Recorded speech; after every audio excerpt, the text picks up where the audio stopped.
Aray ko! Ayasin mo nga!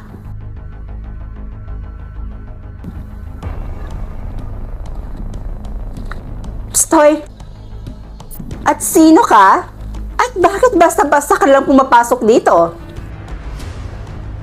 Let me guess. Transferi ka? Oo. Okay. So kung ganon, makinig ka. Stoy, ikaw. Ipakilala mo nga ako dito. Transferee girl. Siya si Cheska Villanueva at siya rin ang pinakamaangas dito sa classroom. At wala rin pwedeng tumalo sa kanya dito. At lahat ng estudyante dito sa campus ay takot sa kanya. At isa na ako doon. Kaya binabalaan kita. Huwag na huwag kang mag-angas dito or kalabanin naman lang siya kung ayaw mong may mangyari sa'yo hindi maganda. Oh, narinig mo naman siguro yung sinabi niya, di ba? Di ba? Oo, narinig ko. Good. At huwag na huwag kang magkakamaling kalabanin ako or mag-angas-angas man lang dito.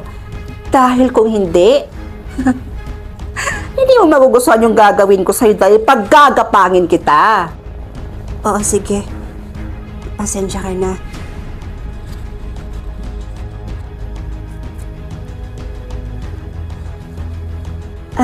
Hi.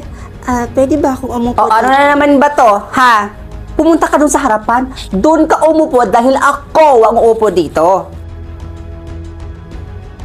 Oh, di ka pa kikilos? O baka naman gusto mong kalad ka rin pa kita papunta dun sa harapan? At teka nga, bakit ba ganyan yung suot mo? Hindi ka pa talaga nag-uniform. Hindi ka sumusunod sa patakaran dito sa eskwelahan. Porket ba transferi ka? Gagawin mo na kung anong gusto mong gawin at kung anong gusto mong isuot? Sorry at pasensya ka na ulit. Doon ka nga! Doon ka umupo sa harapan dahil ako ang uupo dito. Sige, pupunta na ako dun sa harapan. Ano pang tinitingin-tingin mo dyan? Alis na! Alis! Pumunta ka na doon! Go! Pusit! Akin na, bilisan mo. Pagtripan natin.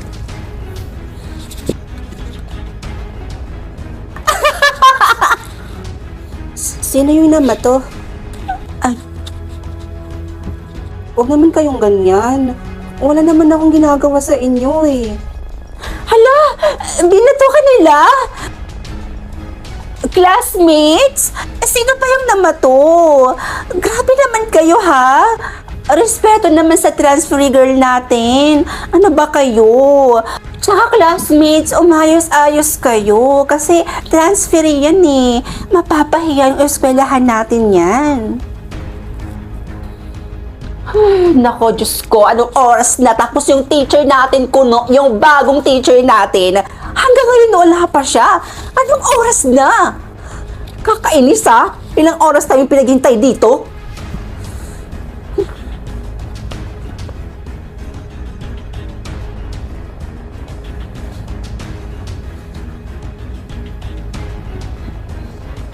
Oh, girl transferee, saan ka pupunta? O ano, magpapapansin ka, magbibida-bida ka. Eh di ba sinabi ko sa'yo na ayaw ko sa taong bida-bida at ang gusto ko, ako lang dapat ang maangas dito. At aba, pumunta ka pa talaga dyan sa harapan. Para ano, ha?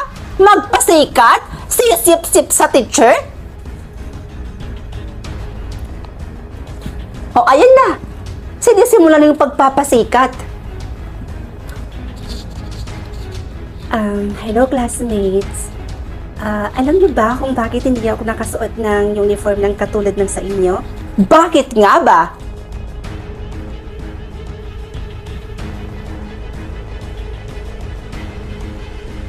Kasi